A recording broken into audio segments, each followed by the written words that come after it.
Hello guys, welcome back to hello engineer platform. जैसा कि आप लोग को मालूम है कि मेरा आरसीसी का लेक्चर चल रहा है। इन द आरसीसी हमने डिजाइन ऑफ बीम स्टार्ट कर रखा है। लास्ट क्लास में हमने effective length of cantilever beam cover किया था।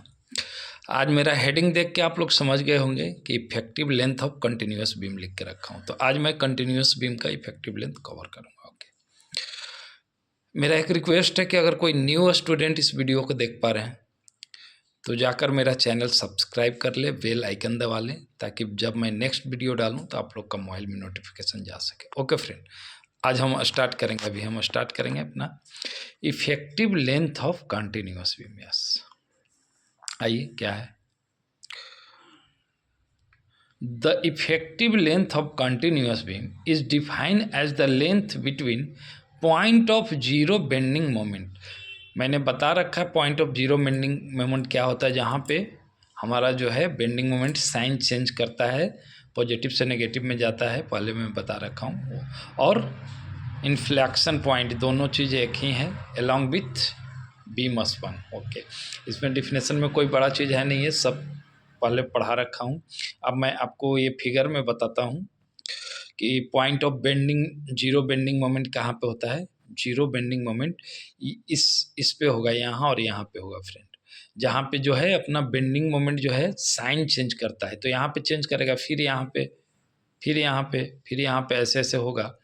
तो जहाँ पे इस पॉइंट और इस पॉइंट पे साइन चेंज करेगा, चाहे इस पॉइंट और इस पॉइंट पे, तो ये यहाँ पे बेंडिंग मोमेंट जो है साइन चेंज करता है अपना, वही जो है इफेक्टिव जो है लेंथ होता है कंटिन्यूस बीम का। और देखिए दिखाया भी है अपना इफेक्टिव स्पन या इफेक्टिव लेंथ, यही चीज़ है, यहाँ पे साइन चेंज करेगा।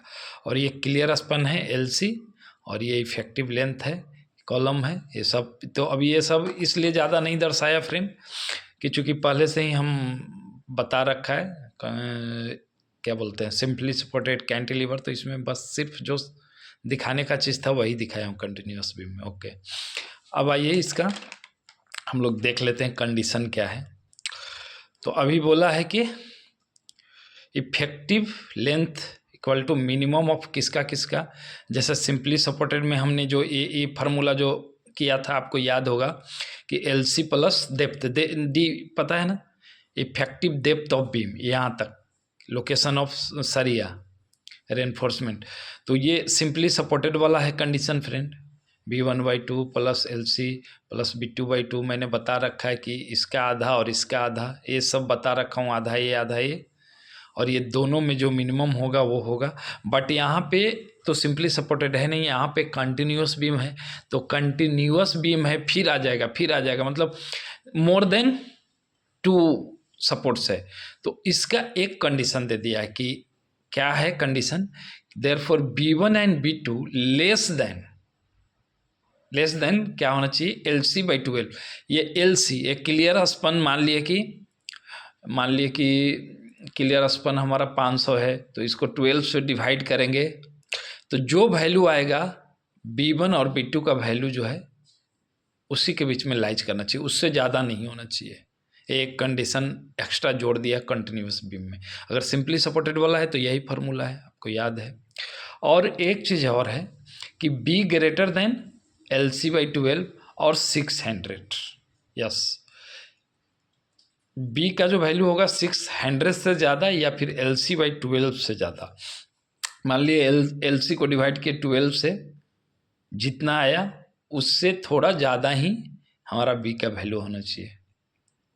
ब्रेथ, B मतलब ब्रेथ, D मतलब इफेक्टिव डेप्थ। ओके, तो ये दो कंडीशन के साथ हमारा ये आता है कंटिन्यूस बीम का, यही सिंपली सपोर्टेड वाला ये फार्मूला है। बट ये दो कंडीशन लग जाते हैं कंटिन्यूस बीम में, ये आपको याद रखना है। और एक और है इसका, ये दोनों में से जो फिट बैठेगा एज पर न्यूमेरिकल में वो आप लगाना।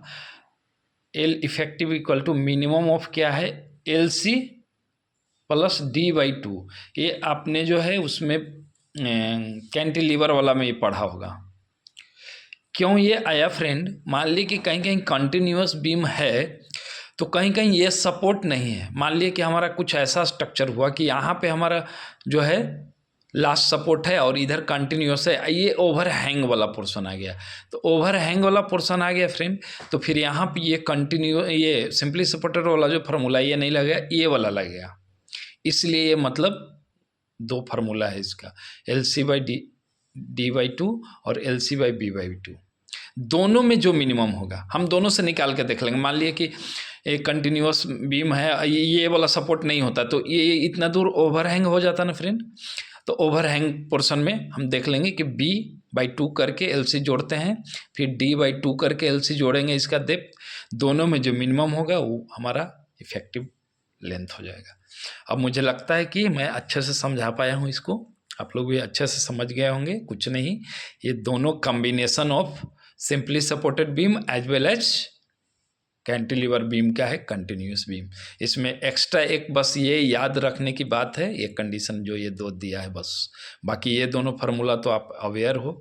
एक तो हमारा सिंपली सपोर्टेड वाला ये है और ये ओके फ्रेंड, बाय, थैंक्स। हम फिर मिलेंगे नेक्स्ट वीडियो में इसके आगे का लेके डिजाइन ऑफ बीम में। अगर कोई न्यू स्टूडेंट देख रहे हैं मेरा वीडियो को तो please like, subscribe and bell icon दबाना ना भूलें। Thanks friend, bye.